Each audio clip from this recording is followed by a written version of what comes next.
yang berbantu dan bahagia kita semuanya. Amin. Haleluya. Tiba saatnya kita mau mendengarkan firman Tuhan. Kita semua bangkit berdiri.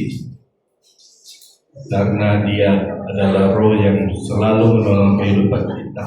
Amin. Dia sahabat, bahkan Dia dekat dengan kita. Haleluya.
berdiam diri.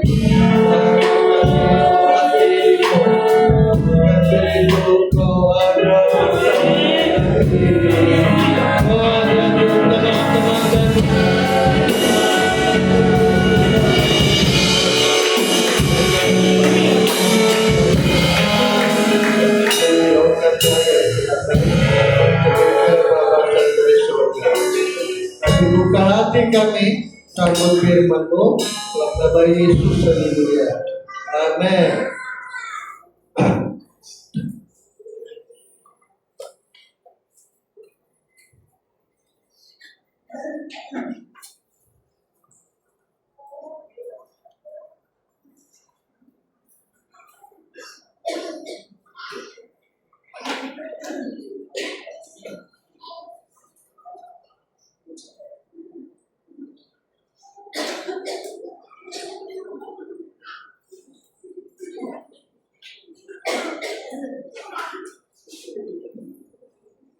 Hidup kita ini adalah sebuah perjalanan.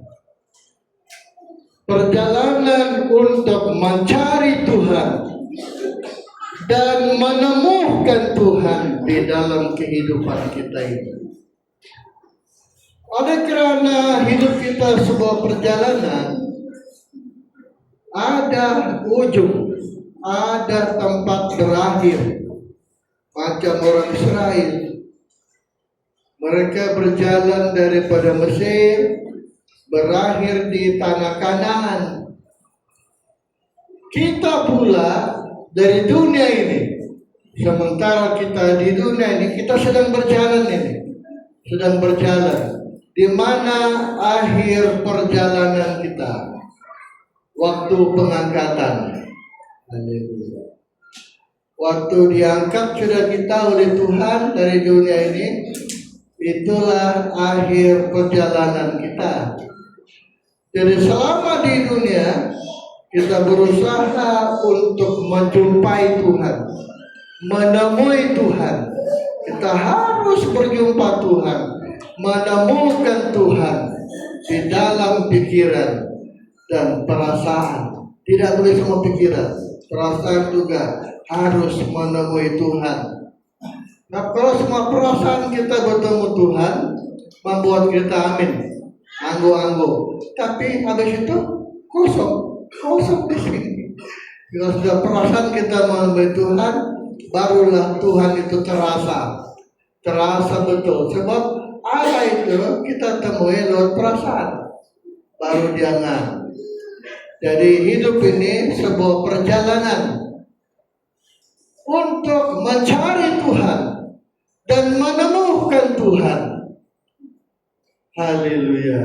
Kalau sudah kita menemukan Tuhan, ada sukacita, ada damai, bahkan ada jaminannya.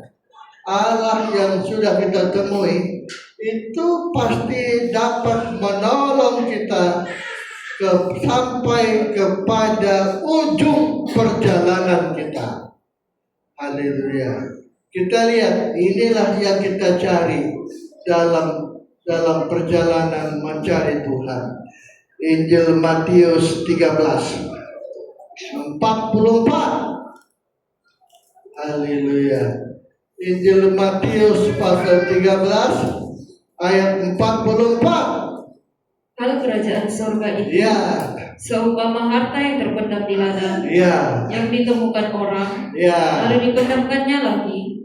Oleh sebab sukacitanya, pergilah ia menjual seluruh miliknya, lalu membeli ladang itu. Jadi ini yang dia cari.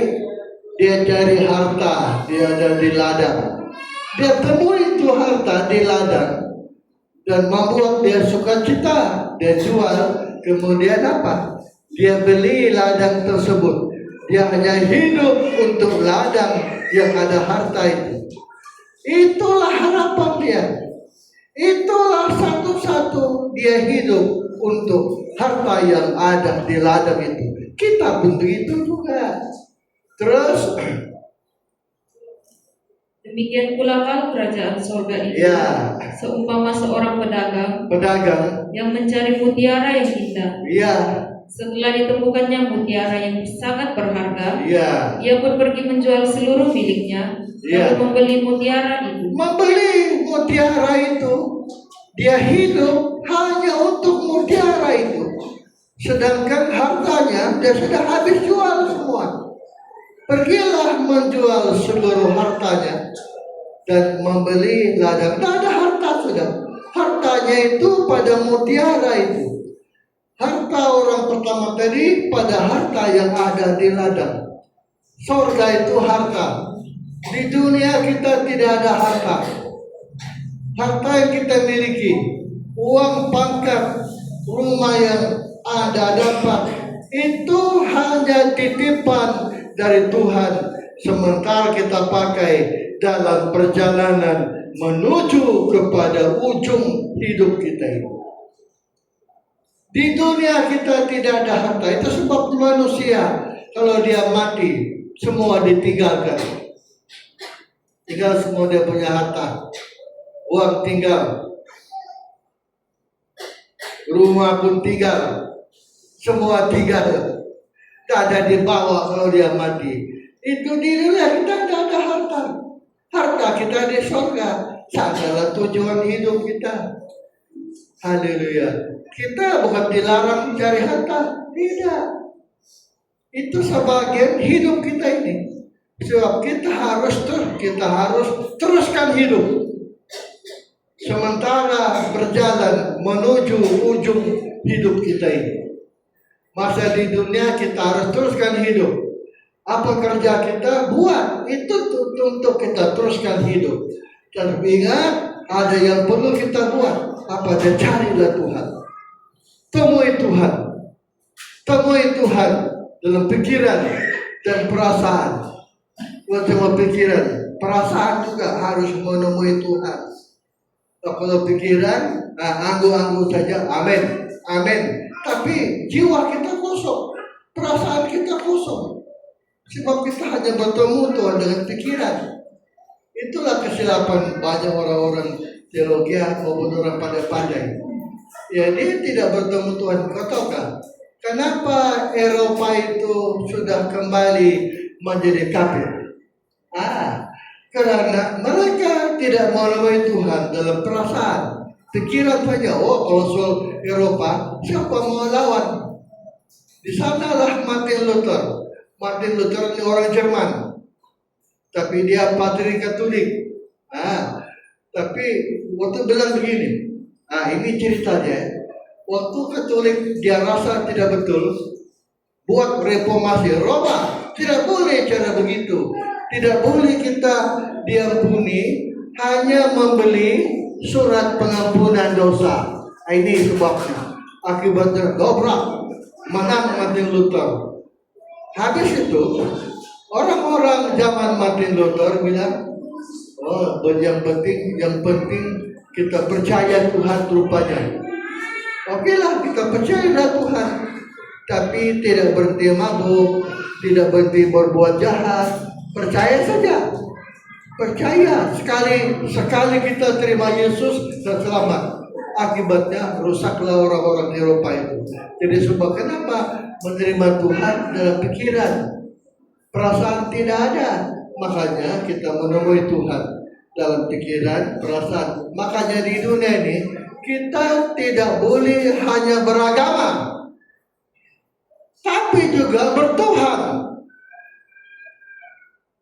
Kalau kita terima Tuhan, pikiran membuat kita beragama. Kalau terima Tuhan dapat perasaan membuat kita bertuhan. Kita lihat ya perbedaan cerita ini. Sebab kita mencari Tuhan yang adalah membuat kita mencapai hidup kekal. Matius 19 ayat 16. Ini orang yang beragama tapi tidak bertuhan. Orang yang menerima Tuhan dengan pikiran tapi tidak perasaan dia. Ayat 16. Ada seorang datang kepada Yesus dan berkata, Guru, perbuatan baik apakah yang harus kuperbuat untuk memperoleh hidup yang kekal? Jawab Yesus, Apakah sebabnya engkau bertanya kepadaku Ya. tentang apa yang baik? Terus? Hanya satu yang baik. Ya. Tetapi jika engkau ingin masuk Kalau ke dalam kau mau hidup, masuk surga, turutilah segala perintah Allah. Terus? Kata orang itu kepadanya, Oh, sudah itu. perintah yang mana? Yang mana ya? Kata Yesus, Dan membunuh, jangan membunuh, dan mencuri, jangan berzina, dan berzina, jangan mencuri, dan mengucapkan saksi dusta. jangan mengucapkan saksi dusta. Ah. Hormatilah ayahmu dan ibumu, Ya. dan kasihilah sesamamu manusia Ya. seperti dirimu sendiri. Oh, itu sudah itu. Kata orang muda itu kepadanya, Sudah. semuanya itu telah kuturuti, Sudah, aku buat itu. apalagi yang masih kurang. Inilah namanya beragama, tapi tidak bertuhan. Kenapa pula beragama tidak bertuhan? Sebab ini hukum Musa, 10 hukum. Tidak membunuh, tidak mencuri, itu hukum. Kita tidak berhukum, tapi bertuhan. Kalau kita berhukum, macam orang Israel dia harus patuh. Ini panduan hidup orang Israel. Dia harus taat kepada 10 hukum. Tidak boleh dilanggar 10 hukum. Itu prinsip agama Yahudi. Mesti dia datang. Kalau datang, kutuk. Kita tidak ada hukum. Terus apa hukum kita? Tuhan, Roh Kudus adalah hukum kita. Ada di sini. Jadi ini namanya bertuhan. Haleluya. Nah, kalau kita dalam perjalanan hidup ini hanya beragama, menerima Tuhan dalam pikiran, inilah jadinya macam orang ini. Haleluya. Kenapa saya belum begitu? Kau tahukah? Apa yang kurang Tuhan sama aku?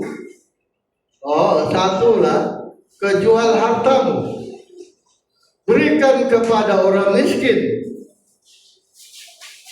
Dan datang kemari, terima aku, ikut aku. Kalau kau dapat bekal, waktu dia pikir, macam mana kalau begini? Dia tidak dapat melepaskan harta, kekayaan, sebab dia orang kaya. Mana boleh dia bilang? Bukan kita menjual harta, kita harus mengasihi Tuhan lebih dari harta, dari siapapun, bahkan lebih dari diri sendiri. Inilah soal kasih, soal perasaan. Dia terima Tuhan hanya pikiran, tapi tidak perasaan. Pikiran anggap, amin, amin. Tapi hati kita betul. Sebab perasaan yang betul. Sebab dua-dua ini tidak boleh pisah juga. Perasaan pikiran itu tidak boleh pisah. Sebab itulah jiwa. Jiwa itu membentuk perasaan pikiran. Tapi orang ini, kau tahu macam mana? Oke, terus baca. Terus baca. Jual hartamu. Kata Yesus kepadanya, ada satu yang kurang sama kau. Jikalau engkau hendak sempurna, masuk surga, pergilah, jualah segala milikmu, juallah hartamu, dan berikanlah itu kepada orang miskin, maka engkau akan beroleh harta di surga. Terima harta surga. Kemudian datanglah kemari, datang sini, dan ikutlah aku. Waktu dia mendengar itu, dia kecewa. Terus ketika orang muda itu mendengar perkataan, pergilah ia dengan sedih. Pergilah dia sedih, sebab banyak hartanya. Dia tidak mampu. Ini soal perasaan, bukan pikiran. Ini orang sudah terima Tuhan dalam pikiran. Setuju? Tuhan, itu semua tadi aku sudah buat sejak saya muda lagi. Terus apa lagi? Satu kurang kok. Itu sebabnya beda pikiran, perasaan. Perasaanlah yang membuat kita mengasihi Tuhan, bukan pikiran. Kalau pikiran membuat kita beragama. Kalau perasaan sudah terima Tuhan membuat kita bertuhan. Sebab bertuhan ini melalui perasaan, pikiran. Untuk menyembah Tuhan lewat perasaan, baru dia tak boleh pikiran. Itu sebab kita belajar mencari Tuhan, menemui Tuhan. menemui Tuhan dalam perasaan kita merasakan kasih Allah. Perasaan itu membuat kita membuktikan Allah ada. Contohnya, kalau sinang di sini, tiba-tiba sinang tidak ada. Terus, bagaimana kita tahu yang tadi sinang ada situ? Gimana? Saya pikir tadi sinang ada begitu, tidak. Saya rasa tadi, saya rasalah. Tadi ada sinang di sini, ya kan? Jadi apa? Perasaan. Jadi itu sebabnya kita mencari Tuhan, menemukan Tuhan, sampai kita merasakan Tuhan melalui perasaan kita. Barulah kita bertuhan, tidak hanya beragama. Kita bertuhan, baru kita ibadah kita tidak sia-sia, sebab kita menikmati Tuhan dalam perasaan kita. Kalau bertuhan macam tadi, akibatnya dia tinggalkan. Kenapa dia tinggalkan? Coba bayangkan. Padahal kalau kita ukur, woi Tuhan, itu semua tadi saya sudah buat sejak masa muda. Nah, kalau kita hanya terima Tuhan lewat pikiran, nanti lambat atau cepat kita akan tinggalkan Tuhan. Sebab Tuhan itu tidak terasa betul dalam kehidupan kita. Yang merasakan Tuhan dalam kehidupan kita itu perasaan, bukan pikiran. Perasaan kita. Kita rasa, oh, ada Tuhan terasa betul. Itu sebabnya menyanyilah dari hati. Baru benar. Kalau kita pikiran saja, wah susah. Saya pendeta sudah lama menyanyi, sudah puas. Selamanya dalam pikiran kita menyanyi lagu-lagu. Saya pilih lagu-lagu baru, lagu-lagu lama tidak boleh pakai, lagu baru semua. Padahal lagu lama, lagu baru sama saja.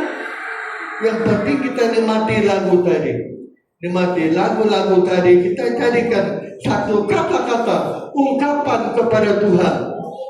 Nah, kita jadikan lagu Sangkor tadi. Siapa di dunia di surga yang ku ingini. Kita jadikan lagu itu di surga di bumi hanya Kau saja Tuhan yang ku ingin. Kau satu-satunya yang ku rindukan. Itu perasaan, pikiran. Barulah pujian kita tuh nampak. Wih, pujiannya memuliakan aku lah. Barulah Tuhan turun. Apa lakukan? Sebenarnya kalau saya perhatikan gereja hari ini, betul-betul gereja ini kosong. Kosong. Nah, kenapa kosong? Karena lagu-lagu dia betul-betul memberitahu kita tentang Tuhan dan kekuatan kuasanya.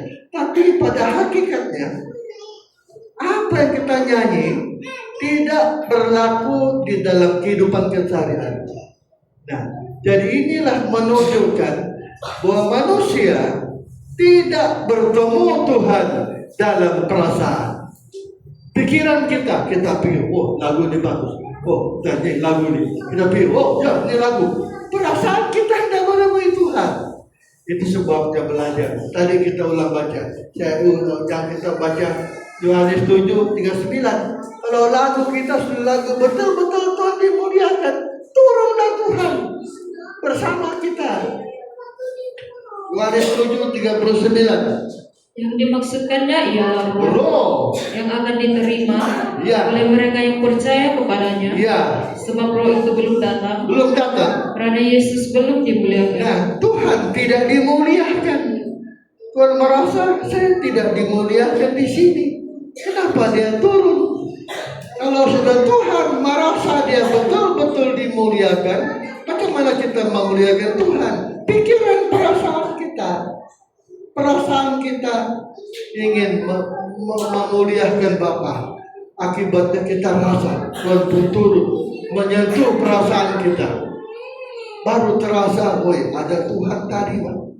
Ada Tuhan, aku rasa jamahan, sentuhan Tuhan. Inilah membuat kita kuat.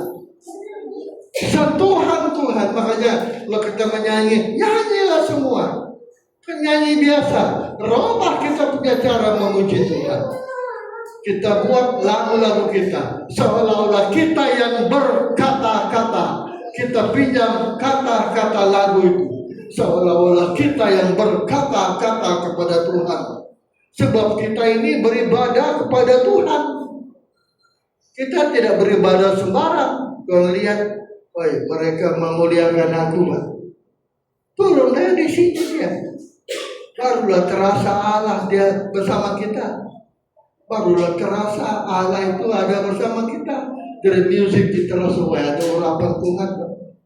Begitu sentuhan memuliakan Bapa. Makanya rebana kah, musik kah, tidak boleh terlalu menonjol.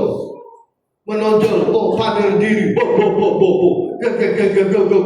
Tidak ada Tuhan, tidak dimuliakan di situ. Kita harus memuliakan satu Tuhan saja. Tidak boleh kita menonjol dengan apa saja kita buat. Rebana pun begitu juga. Perut Tuhan nampak, memuliakan aku lah mereka ini. Turunlah Tuhan bersama kita. Barulah ibadah kita hidup. Baru ibadah kita benar.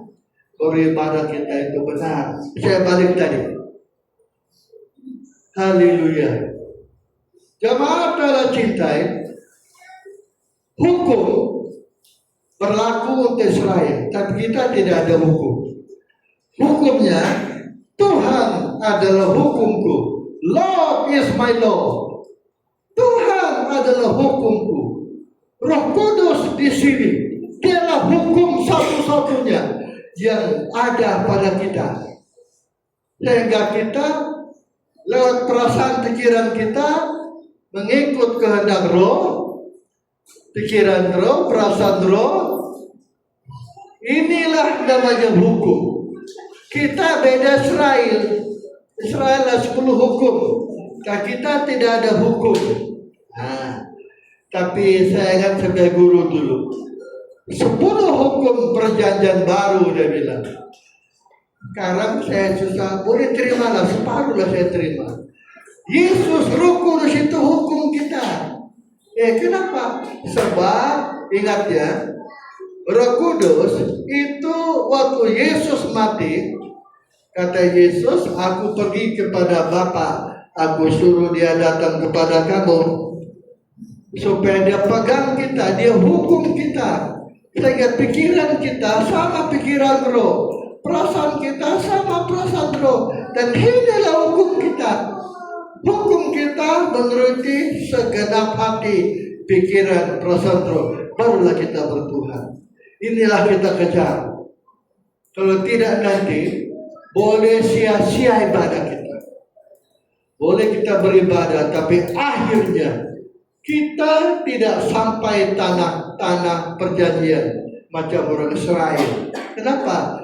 Banyak Israel mayatnya bergelimpangan di padang pasir. Padahal melihat sendiri Tuhan membelah Laut Merah, membuat melihat sendiri 10 tulah dijatuhkan Tuhan di Mesir. Tetapi pengalaman tidak ada. Ingat ya, firman Tuhan itu datang pengetahuan, dia simpan di pengetahuan, pikiran. Tetapi Roh Kudus itu perlu dialami, perlu dirasakan dalam pikir perasaan, baru kita menjadi benar. Kalau tidak nanti, kita nanti macam orang Israel. Mereka punya pengetahuan tentang Tuhan. Itu sebabnya ada satu cerita di Hakim-Hakim. Kata Gideon kepada malaikat Tuhan, Tuhan, malaikat, mana saja itu Tuhan? Tuhan yang mana? Yang pernah membelah Laut Merah, yang pernah membuat mukjizat. Mana saja itu Tuhan itu? Oh, Tuhan bilang ada. Kalau ada, kenapa kami dijajah oleh orang Midian? Gideon dipakai. Kenapa? Tuhan bilang, kamu yang salah. Kamu menyembah berhala. Tuhan tinggalkan kamu. Tuhan tidak hadir di dalam orang Israel di bawah pimpinan Gideon waktu itu.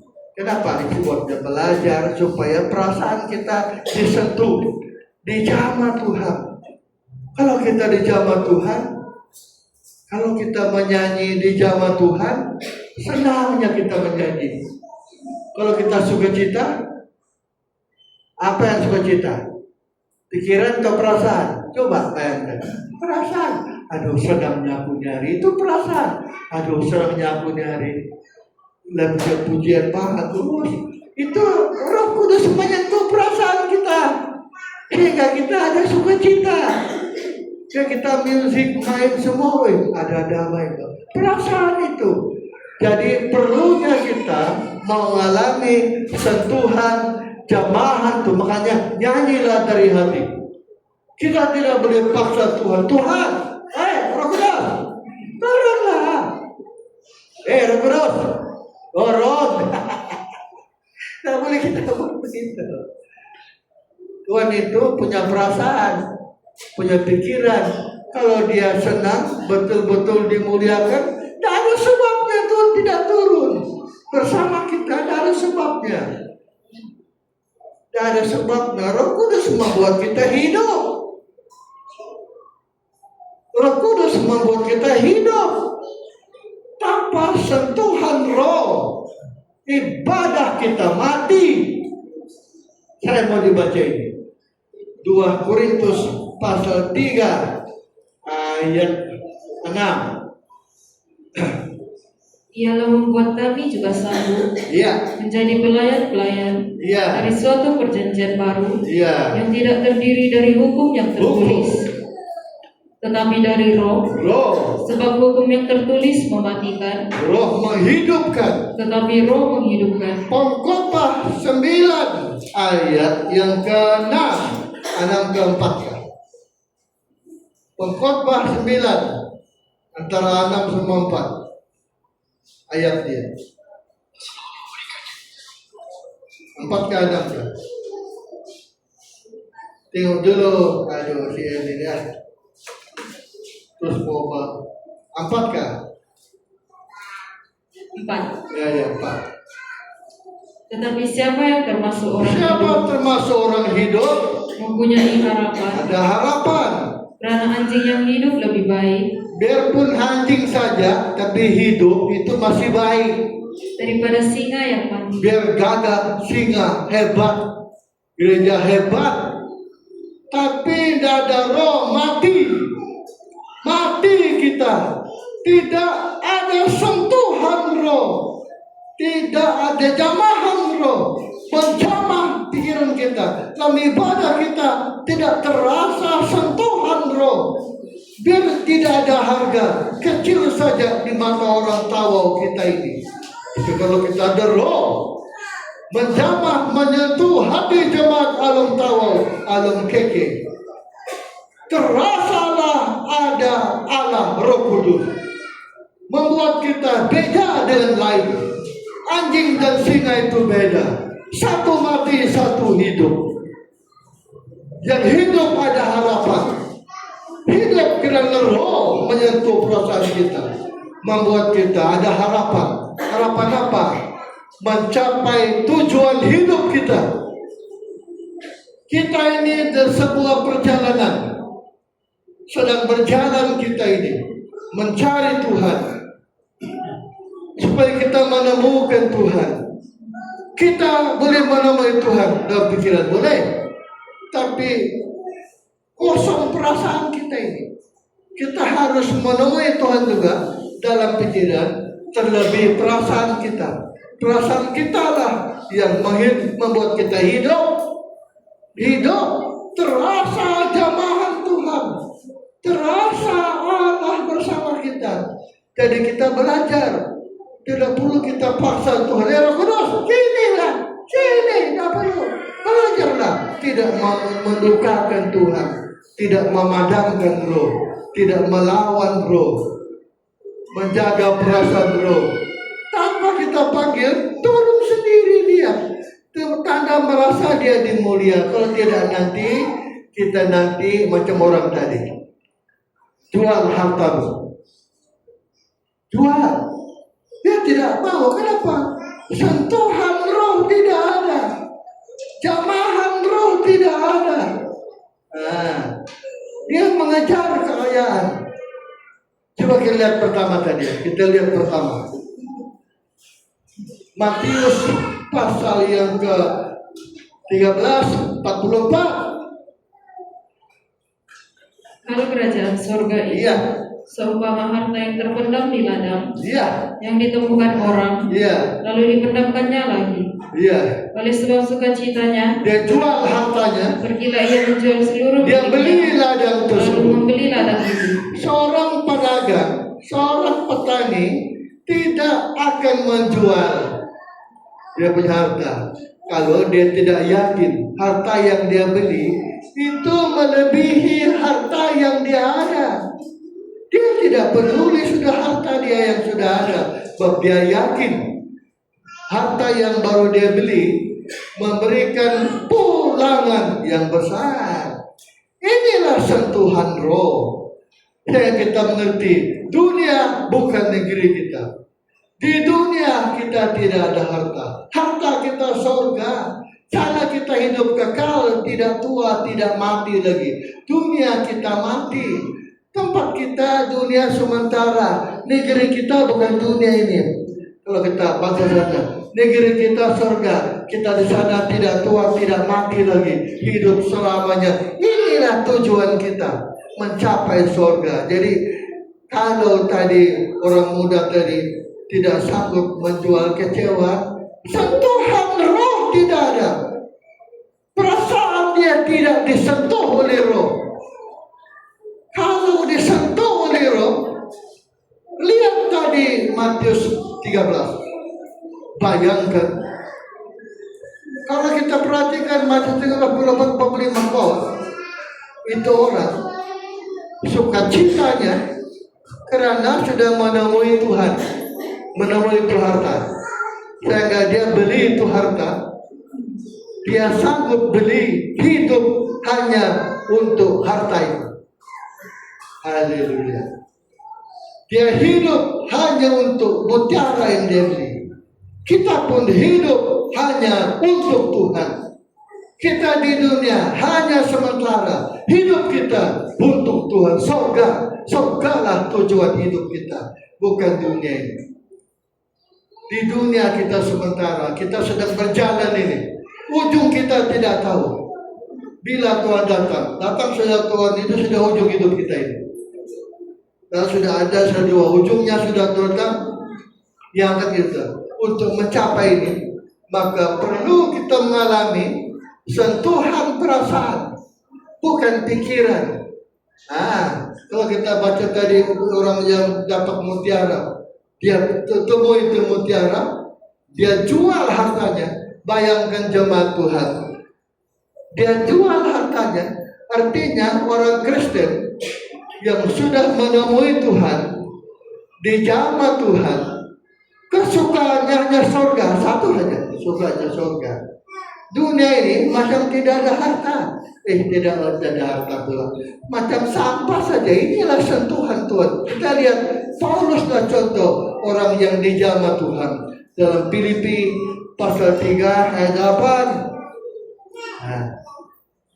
Filipi 3:8. Malah segala sesuatu kuanggap rugi. Karena pengenalan akan Kristus Yesus Tuhanku lebih mulia daripada semuanya. Oleh kerana Dialah aku telah melepaskan semuanya itu, melepaskan dunia semua, dan menganggapnya sampah untuk mendapatkan Yesus, supaya aku memperoleh Kristus. Nah, Yesus dia dapat. Harta dunia bukan lagi yang utama. Sekalipun kita masih di dunia, kita harus kerja.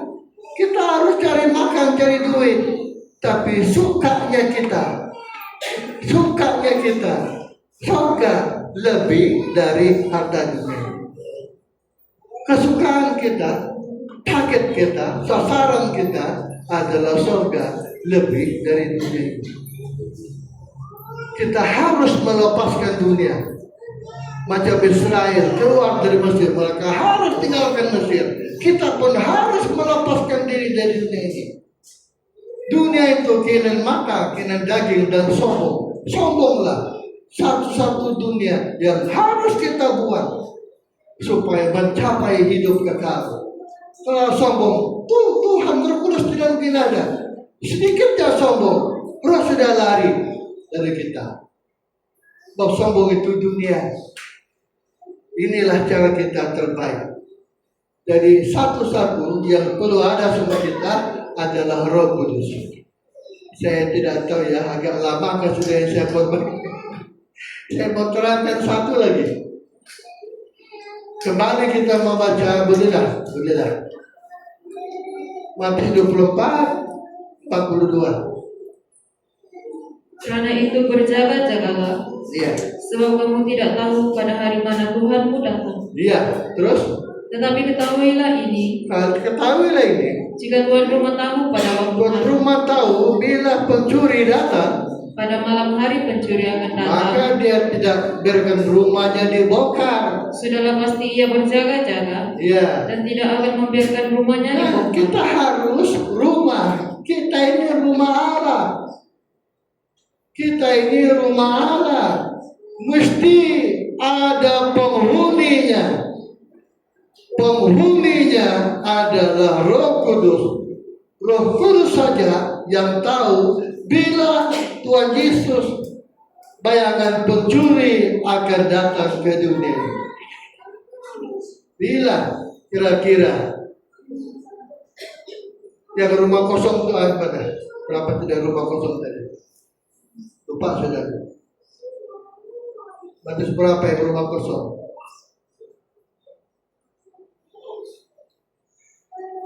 Alina? Hah?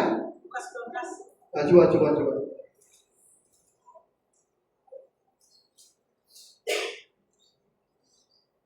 Rumah kita mesti ada isi, ada orang.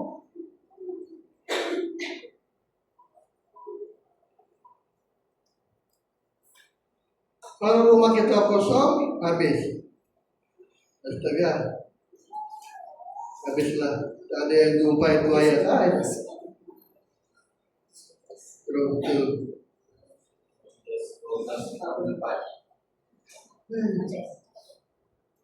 Lalu ia berkata, aku akan kembali ke rumah yang telah kutinggalkan itu. Iya. Maka pergilah ia dan mendapati rumah itu kosong, Iya. bersih tersapu, dan rapi Bersih, teratur. tersapu, rapi, tersusun oleh firman. Firman itu menyapu, membersihkan kita. Rumah kita ini rumah Allah, rapi, tersusun, bersih. Tapi sayang, rumah ini tidak ada penghuni, tidak ada Roh Kudus, tidak ada Roh. Terus? Lalu ia keluar dan mengajak 7 roh lain Lebih jahat lagi. Dan Waktu Saul ditinggalkan Roh, orang menyanyi dia marah. Bahkan Saul ini sudah berapa kali Daud hendak membunuh, tidak jadi. Ulang lagi, dia baru membunuh Daud. Wah, rupanya kalau tidak ada Roh, kita senang saja, mudah saja diseret oleh kejahatan. Jadi kita harus ada penghuni. Penghuninya Roh Kudus. Roh Kuduslah membuat kita berjaga, bersedia. Bahkan tidak kita tahu bila pencuri datang. Kita pasti tahu. Bila Tuhan datang, Roh Kuduslah yang dapat menolong kita. Tahu dan tidak kita dibongkar. Sebab ada Roh Kudus. Roh Kudus mendiami kita. Barulah benar kalau begitu. Sentuhan Roh itu harus. Jamahan Roh, kita mohon jamahan. Jamahan Roh ini kita sendiri yang minta. Tidak perlu kau paksa Roh, tidak perlu. Karena Roh itu sendiri tahu kalau dia dimuliakan, turunlah dia. Datanglah dia kepada kita. Kalau kita memuliakan Tuhan, tidak melakukan dosa, bertindak sesuai Roh, turunlah Tuhan. Kita tidak menukarkan Roh, tidak melawan Roh. Ada 3 musuh Roh. kesombongan, memuaskan mata, memuaskan daging. Kalau tidak itu roh tidak mungkin tinggalkan kita. Ada dua nabi yang roh tidak pernah tinggalkan. Pertama, Yusuf. Diangkat Firaun sebab roh menyertai Yusuf. Daniel begitu juga. Daniel ini nabi yang hebat. Roh bersama dia. Sebab dia menjaga perusahaan roh. Suka berdoa. Satu hari tinggal berdoa dan akibatnya Roh Kudus. Jadi jemaat Allah cintai. Hidup kita ini sebuah perjalanan. Tapi perjalanan kita ini harus kita terima Tuhan dalam perasaan, tidak hanya pikiran. Kalau pikiran diterima, nanti kita macam orang kaya tadi. Nah, suruh jual dia punya harta, tidak mau. Sebab pikirannya, perasaan. Kalau perasaan dari zaman Tuhan, itu harta tidak ada nilai itu. Dan harta kita surga, jauh lebih kaya itu surga. Perasaanlah, sentuhan Tuhan dalam perasaanlah membuat kita mampu begitu. Kalau cuma pikiran, terbatas macam Eropa kembali menjadi kafir.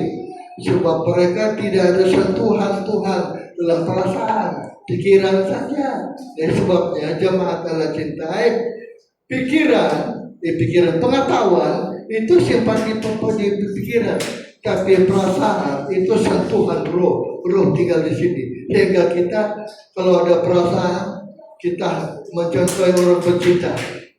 Apa orang bercinta? Orang bercinta tidak akan melukai kekasihnya, tidak akan bercakap dusta duka melukai kekasihnya. Kita dengan Tuhan begitu, kita tidak melukai. Macam lagu tadi, bahagia, bahagia, tidak dukakan siapapun. Bahagia, tidak dukakan Tuhan. Tidak ada kita dukai. Dengan demikian, turunlah Tuhan. Inilah kelebihan gereja harus kita miliki. Jangan kau lukai siapapun. Jangan lukai Tuhan. Barulah Roh Kudus datang bersama kita. Barulah kita hidup. Biar kita sama anjing saja. Anjing saja ada harga. Kecil saja. Tetapi ada hidup, ada harapan. Ada roh yang berhidup itu. Semua kita berdiri. Kita menyembah kepada Tuhan.